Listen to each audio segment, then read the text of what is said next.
EPA WA meteorologist Bobby Martich here with your outlook for the weekend, June 3rd and 4th, 2023. You see behind me, there's some mostly cloudy skies that I do with the theme of what's going to go on that day. So we do have a backdoor cold front moving through the region today, which will lead to the entire region seeing mostly cloudy skies today. And some areas will get showers. We're going to discuss that here, of course, in today's video. This time of year, you start thinking about outdoor parties and events, graduations, weddings. We have Independence Day coming up, or even if you just have an outdoor gathering with friends and family, right?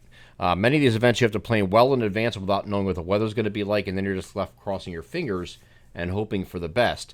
Well, the weekend video forecast sponsor can help you out with the weather part of it. We can't control it, like some of you think we do, but we can mitigate the disaster part of the party because it's pouring and you weren't prepared. Pitch a Tent Rental Company is located in Fogelsville, Pennsylvania, and serves the greater Lehigh Valley and surrounding region. If you're planning any event, big or small, check out their website to reserve tents to keep your event dry and take the weather out of the planning part of it. They can also help you out with tables, chairs, coolers, a dance floor, and even a bass-thumping sound system. The folks at Pitch a Tent recommend to always use a protection from the elements, that is, and as you never know how hot, cold, dry, or wet your big day may be. Go to pitchatentrentals.com and be sure to include EPA WA in the additional comments section to receive a 10% discount. They are Pitch a Tent Rental Company, proud sponsors of the weekend video forecast. Okay, so Saturday, again, it's not going to be that big of a deal for most areas. We're going to be mostly cloudy today. There will be showers, and it's going to end up being on a corridor between parts of northeast PA and south central PA, kind of right along that line axis right there. If you're outside of that, like 30 miles north of that line or 30 miles south of that line, you're probably not going to see much today. It's going to be running across the same areas, and we can see that on the European model where it's showing. It's kind of like right in these areas right here, most notably in south central Pennsylvania. Here's the NAM high-res future simulator radar. We get to late morning. We're starting this off at 10 o'clock in the morning and move it forward. You get to about noon or so, you see some showers popping up early afternoon, but look where that corridor is, right here. Here's your corridor here where you have about a 40% chance of seeing a pop-up shower within that corridor. If you get outside of that, instead of being a 40% chance here, you're going to have an area that goes like 30 and then 20, so it just keeps going down, okay? Your best chance is going to be within this region right here, that you have the best chance to see a shower today. It's not going to be much, but you're going to see the most activity, similar to what we saw on Friday afternoon and evening.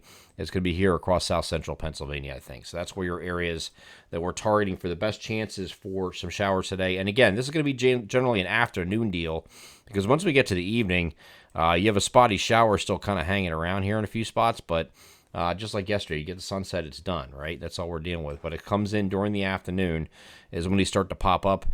Very similar to yesterday, okay? And yesterday's concentration was primarily, like we thought it was going to be, up here in these areas. We did a few pieces sneak down further south that continued further south, and that was an isolated chance for that to happen, and it did. But the concentration was up in those areas in northeast PA, northern New Jersey here yesterday. Much needed rainfall for those of you who got it. It wasn't a ton of rain, but it was something, and it helps, okay? We need rain, and that is, I'm going to keep beating that dead horse until we finally get some rain here that helps us, right? But it does look like when we get to the rest of the weekend, Sunday, it looks like it's going to be back to a mostly sunny day here on Sunday, and temperatures over the next couple of days are going to run at least slightly below average. So we're looking at a 68 to 82 spread today, but that 68 is going to be closer to the shore points. We're getting that easterly wind back, which means you have an onshore flow coming in off the ocean, and that's going to give you the cooler temperatures as you get real close to the coastline, like these areas right here. It's going to be a lot cooler than the rest of the region. So your 82 is actually going to be up in our northern areas, like we get in the corridor between Williamsport and Wilkes-Barre, kind of like it's been much of this week. It's been the warmest there as the best ridging in the region has been in those areas.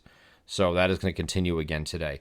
Same thing here on Sunday. Very similar temperatures here on Sunday. 67 to 78 is the spread. A little bit tighter of a spread window there, but pretty much the same. Whatever you had on Saturday for a high, it's not going to be too dissimilar on Sunday. Maybe a couple degrees warmer, but not much. And mostly sunny skies here to round out the weekend. Once we get to Monday, back to partly cloudy skies. And temperatures are going to warm up. We have a reinforcing cold front here that's off to the north that's going to try to slip through here with little or no precipitation overnight. But what that's going to do is warm the temperatures up here on Monday, give us partly cloudy skies, and we're back to mostly sunny skies on Tuesday in the wake of that. But we are looking at temperatures that are going to be in the middle 70s again here on Tuesday. When we get to Wednesday, we have an upper level low that's sitting up here, and it's going to be hard to see, but there's an upper level low that is actually sitting right here. You see one little surface low right here that runs up. So with this upper level low, which is the big L I drew, there's going to be little impulses running around this upper level low that are going to swing through the region. It's going to keep going around in this direction like this, rotating around the upper level low, and it's going to keep doing that. So these little impulses will come through on both Wednesday and maybe Thursday as well.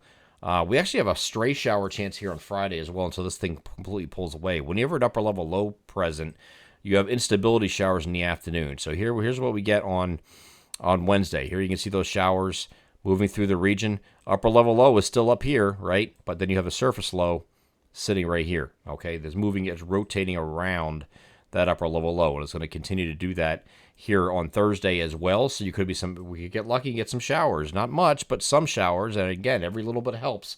So this will be Wednesday that you have that opportunity, and then here's Thursday, similar situation. Upper level low is now up here. Here's your surface low right here over the Connecticut Massachusetts border here. All right, so again, you get some showers rotating in around this upper level low here on Thursday as well. Not as much of a chance as you had on Wednesday, but you still have a chance there, at least for our northern areas, on Thursday to see a shower in the forecast. But those 2 days in particular, when this upper level low is at its closest point, I think are going to be your coldest, not cold, but coolest periods this week, where temperatures are going to be generally stuck in the 70 to 72 degree range both days. It's going to be a little chilly compared to where it should be this time of year. And then Friday, as the upper level low pulls away, which is now up here, you might get a party shot with a stray shower, but temperatures are going to warm up here at the end of the week, okay? And going into next weekend, I think we're going to continue that trend where we're turning warmer again before the next cold front arrives here, most likely either Sunday night or Monday of next week. I'm EPA WA meteorologist Bobby Martich. That is your outlook for this weekend, June 3rd and 4th, 2023. Have a great Saturday and Sunday.